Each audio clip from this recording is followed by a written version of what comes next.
Caolan, thanks for being episode 1 on the Leader series, which is a bit of fun. Delighted to be here. A chance for me to talk to really cool people. Appreciate it. Thanks, Bill, for having me. Thanks also to Laurence for helping with the setup. He's off camera, but he's also super shy. But we'll put in some side shots of Laurence. Sounds good. So basically what we want to do is we've 10 minutes and want to just get a few videos on the trot and let people tap in and hear some great thoughts and ideas from different people I get to meet on a daily, weekly basis. And you're my guinea pig number 1. Happy to be here. So, Happy to be a guinea pig. I'll take that. So you're in New York. We're both in New York. Yep. How does it feel? It's an incredible place. Every street has its own story, and it's just incredibly inspiring to see so many people working hard, and just the history of New York is just incredible. And it's really inspiring just to be here and see how it operates and runs. Nice. And you're from the mean streets of Dublin. Mean streets of Shankill. Shankill. Yeah, tough life out in Shankill and Bray area. Yeah. Probably prepared you for New York. I was ready. I was born ready. Born ready out in Shankill for New York. Absolutely. Far different from where I was raised out in the suburbs of Shankill, near enough Bray. But did you play sports growing up? Yeah, played sports pretty much every day. Soccer was the main thing. Nice. Played it literally for hours and hours and hours on end. Class. Every single day. So, yeah. And you still playing? Not as much anymore, not as much as I used to, but that's because we're getting a bit older and priorities change over time. So I kind of stopped once I set up the companies, my past companies. I kind of stopped to focus on them. Tell us about that. You're a man of many talents, many different companies. How did it all start?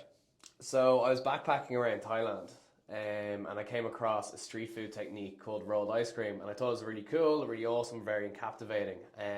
But I thought it tasted like shite. So I was like, I could do this so much better, and with more flair, better quality ingredients, and better taste, and better form of a brand. So that was in the first 24 hours of my 6 weeks of traveling around Thailand, and after that I was hooked and obsessed for 6 weeks traveling. People I was with, I just kept talking about ice cream. They were like, "Will you shut up? It's not going to happen." I was like, "It is going to happen. I promise you it's going to happen." Stayed in Thailand and actually learned a bit how to do it and trained with them, standing with the Thai guys. Yeah, they're all like 5'2", 5'3" in height, and I'm 6'3", and it was just a very funny situation, me trying to learn how to make ice cream at 21. And I've always had a bit of an entrepreneurial flair since I was about 12, so I just wanted to give food a good go. Like, yourself, you've done it before. The barriers for entry are actually quite low, but the rate of success is also quite low. Yeah, super low. So like a lot of food businesses fail after the first year. Second year, it gets harder and harder and harder. And the toughest industry, I would say. It really is, but you learn so much from the food industry. Anyone that wants to set up a business, I would say, start in food, see how you get on, and if you enjoy that, you can start doing other things from there. But you learn... Cut the cloth straight into it, just go right in, give it your all, and see if you're good at it. And so your business, Caolan, is Arctic Stone. Arctic Stone rolled ice cream, yeah. So we are... How long is it going? I launched the company of May 2016 after... Got back from Thailand in 2015, in September 2015, and just saved up all my money and put it towards a small market stall. Set up the food market in a tiny little South Dublin farmers market type situation, and I had €50 left on the first day, and if it didn't work out in the first day, I had no money left, so it wasn't going to continue, and I sold out the 2 days in a row. Boom! That fundraised the next week, and the next week, and the next week, and it just momentum from there, and started getting events and private events, and grew from there. Nice. So how many people are employed now? So before COVID, I roughly between 20 and 25, we would have like 6 locations going on the one day. We had our own events team and events kind of side of it. And now that COVID has kind of COVID dent gone away, and we kind of chopped and changed the business, so I had to let a lot of people go, and which was tough, but at the same time they were happy because they could go on to do their careers and stuff like that and get a different direction.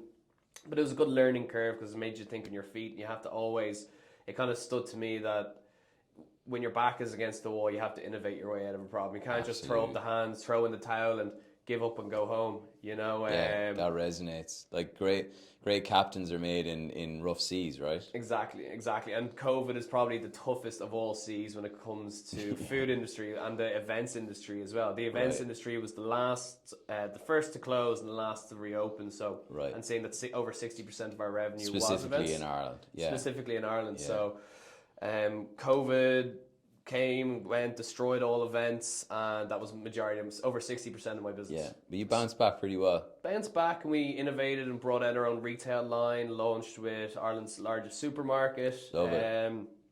And we launched in 50, 60 locations. That just because I got bored after day one of everything closed, I was like, right, I'll start putting it in Tupperware containers. Nice. Put up a post on Instagram and got inundated, and I said if I do 2 to 3 deliveries a day, just putting ice cream in Tupperware containers, see how I get on. I was getting like 25, 30 a day. Brilliant. And then it just snowballed from there and started designing packaging and labeling and all that. Do you think you ever would have thought about that if COVID hadn't hit?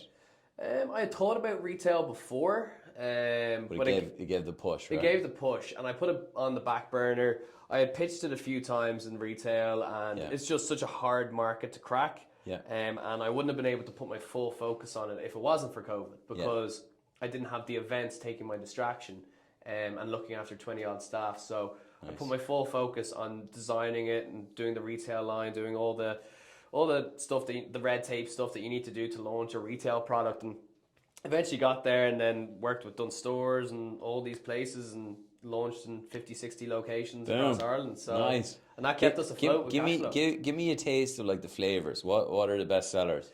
So I've tried hundreds of flavors, and Ben & Jerry's have this concept, and so do I, of the flavor graveyard. So flavors, you have to keep bringing out different flavors. Yeah, and it's actually true, because if you don't try out these flavors, you don't know if people are going to like it. Right. You know, it could just absolutely catch fire. Right. Or it could burn.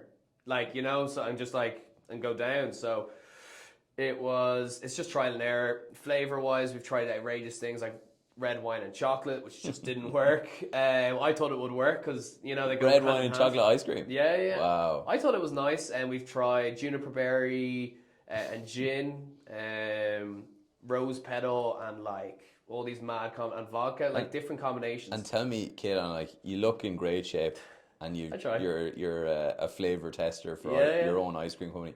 How does it work? It's just all about balance. You know, I find most of life is about balance, that if you can incorporate a good routine and a good structure to your day, that's what kind of gives you throughout the day, like kind of meaning and purpose, because you have this, you know you're going at this time to go for a run, you go to the gym, and you just prioritize the things that are important to you. And for me, health is one of the most important things. It's the only thing really you have in life. So if you don't prioritize health, you have nothing. So just wait till you're sick, and then you realize how much it's your core pillar. Exactly. Without that, you can't. Without health, you are nothing to no one. And if you're in bad health, in a sense, you're in some ways, wouldn't say a burden, but you're also kind of taking away from other people's lives. If they have to help you. Yeah, you're a negative influence in that. So I know it's ironic. I sell ice cream and do runs and personal training and stuff, but at the same time, I talk about balance the whole time. I still eat like foods and stuff like that wouldn't necessarily be good for you. But I wouldn't say people should eat ice cream every day. I would never say that. Yeah. And I even tell people that the whole time, and I've reduced portions for people and stuff like that if they ask, and then I give them the least calorie ice creams and stuff like that. They're feeling it, and we do like vegan flavors as well to kind of get that whole demographic. And Caolan, one of the things I found fascinating was recently you were Arctic Stone was awarded one of the best ice cream shops globally. Yeah. You know, PR plays a big part for your business. For sure. In 2019 we were named 4th best ice cream company in the world. It's pretty cool. It's a good moment, and we were against hundreds of applicants and all over the world, from Texas to Tanzania. Like, it was everywhere. It was everywhere. We place in Blackrock was named that. So that was due to like your flavor profiles, your originality, your techniques, your branding, your reviews online as well, and we're up there #1 reviewed ice cream shop in the country. You know, 4.9 out of over 500 reviews. You know, so we really focus on the customer service. And I believe you can sell anything to anyone once, but you can't do it twice. Yeah. So if the product is shite, they're not coming back. If the customer service is shite, they're Yeah. not coming back. Yeah. So you have to bring that all into it. I'm a big fan of Richard Branson. He never actually created anything necessarily, but he developed all his concepts around customer and putting them first. Customer service, creating the experience and giving them something that was different. Not necessarily inventing anything, but it was the customer experience of answering a phone when they ring. It was responding to an email as soon as if a complaint comes in, you ring them straight away. You don't pie them off. If someone wants a refund or anything like that, you talk to them, you explain. And all this type of stuff. You don't tell your customers that they're this, that, and the other. No, he's the ultimate magnet. 100%. But, Caolan, we're out of time. I wish I could go longer, but I have to get back to work. We gotta keep moving. Gotta keep moving, you Well, know. thanks for watching. Hope you got some enjoyment out of that, Caolan Cullen. Pleasure. Thank you very much. Brilliant. That was lovely. Bit of